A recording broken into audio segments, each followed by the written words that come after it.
we're back. All right, so now what we're going to talk about is what's next for Heyley. Oh, I'll just move this over a little bit. Tell us what, first of all, actually, we'll talk about your current health and what's going on there and what sparked you this time to go on the journey to lose weight and what your intentions are in the coming months, coming future, rest of your life. So Christmas night 2 years ago, we finished at the neighbour's house and we came home from having Christmas dinner with them. And went for a shower and whatnot, and I got out of the shower and I didn't feel right. Something just wasn't right, and I felt it in myself anyway. I yelled out to my sister and she went and got Mum, and by the time Mum came back, I don't remember anything else after that. I passed out cold. I got really hot and I was lying on the floor and on the concrete floor in my Mum's house. My left arm was all tingly, I was sweaty, and I could just hear Mum going, Heyley, Heyley, Heyley, and that's all I remember. I thought I was going to die. Just the feeling of, tingly arm, oh my God, I've had a heart attack, I'm going to die. Have you eaten prior to that? Like, do you think it was like an allergic reaction to something? Well, no, they don't. They never said it was. They're not really sure what it was that caused me to pass out cold like that. They think it was just my blood pressure just dropped like that. Just like your blood sugar or your blood pressure? Blood pressure. Blood pressure. Just dropped, and because your blood pressure drops, your body's like, right, well, shut down, you're going down. So, me being, 200 plus kilos, I keeled over and I headbutted the shower recess and, knocked myself out cold on the floor. And being the size I am, my mum couldn't lift me, couldn't do anything like that. She rang the ambulance and the ambulance came, but, being the size I am again, they couldn't, you can't put you on the stretcher, they can't lift you, all that sort of stuff. Were you back conscious? I was back again? conscious by the time they got there. So I was able to walk down the stairs with them and into hospital for the night. But after that, I've been having dizzy spells all the time. So we've been looking into it and, doctor's appointments and all that sort of stuff. And I've got vertigo, which is with me 24/7, which I medicate for every day. And sometimes the medication doesn't work. So I still stand up too quickly and I'm like, oh my God, I'm going to fall over. So you just sit down. Yeah. And I've become really aware of what's happening, so I can just sit down. I start to feel it and I just sit because I know if I fall, it's just going to be bad. Do you think that you have this constant fear that it's going to happen again? Yeah. And do you think that because you're thinking about it, all the time, so because you're thinking about it, it's actually bringing it on? Mm-hmm. Yeah.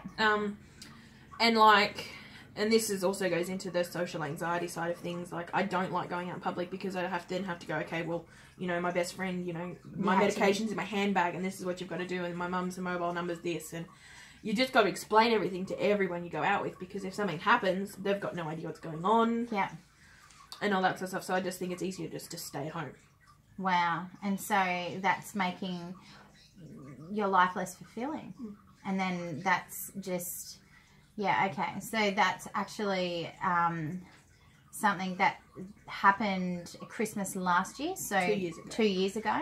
And so after that happened and you were diagnosed, what was the recommendation and what have you done since then? The recommendation was to do yoga and stuff to sort of help balance out my equilibrium and make myself, sort of more equal. Yeah. Yeah. And all that sort of stuff, which I've been doing, which has helped a lot. I don't wake up dizzy every day. Yeah. So that's a bonus. Yeah. And so did they recommend for you to lose weight? And I mean, anytime you go to the doctor, they always tell you you're overweight and you have to lose weight. Yeah. You're overweight, you need to lose weight. What are you doing to lose weight? Easy, blah, blah, blah, yes, blah, blah, blah, blah, blah. Yeah. Yeah.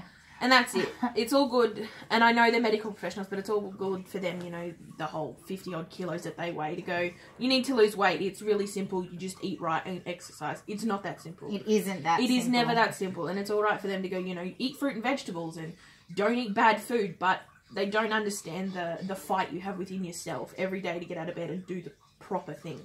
Yeah. And sometimes when you're in a point where, you can lose 5 kilos and you're like, but I've got so much more to go. What's the use? I remember when I first started off, when I was trying to lose weight, I'd lose 10 kilos and I'd be like, oh, party, you know, and then probably put it back on again. And it was also very difficult to be motivated to continue on the journey because I was actually very conscious of how far I had to go. And if you focus on how far you've got to go, it's so overwhelming, isn't it? We've got to pause again because my phone doesn't want us to keep going. Again. So we've got 4 minutes on this one. It keeps reducing it. I need to remove some of the data on my phone. I like doing videos, can you tell?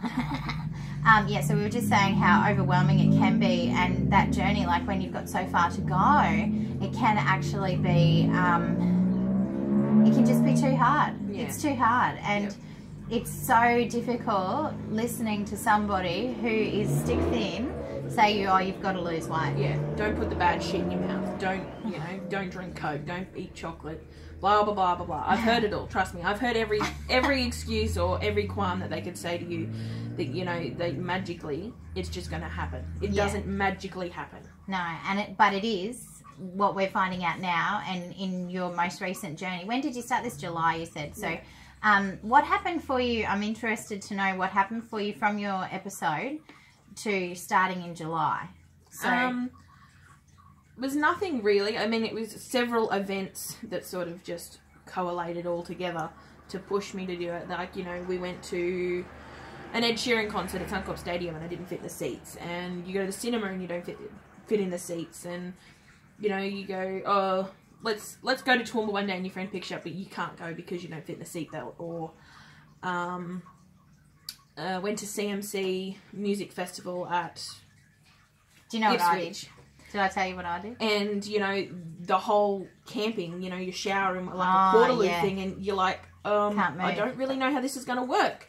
So social anxiety again, and you just go, oh, it's too hard, I just won't do it. Yeah. And then sitting at home doing nothing, might as well eat. Yeah. Yeah.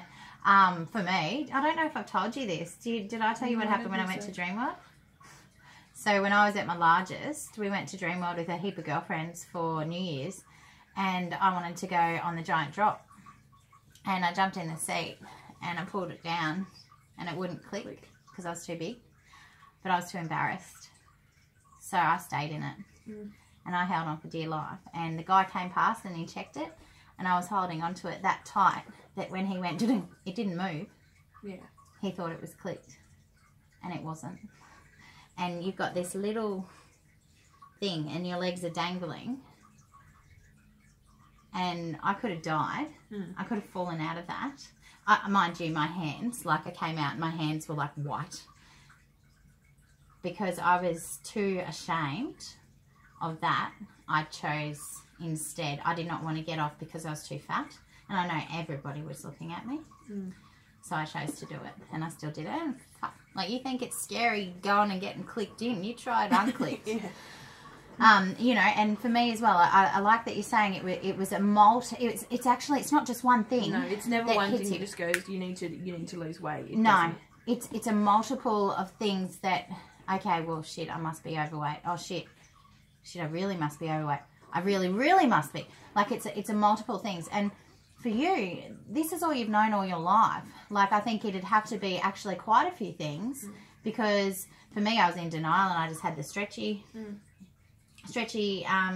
outfits, because then, you know, it doesn't matter. You can just, you know, you don't, size 18, size 25, same. Yeah. But for you, if you've been overweight your whole life, you don't know any different.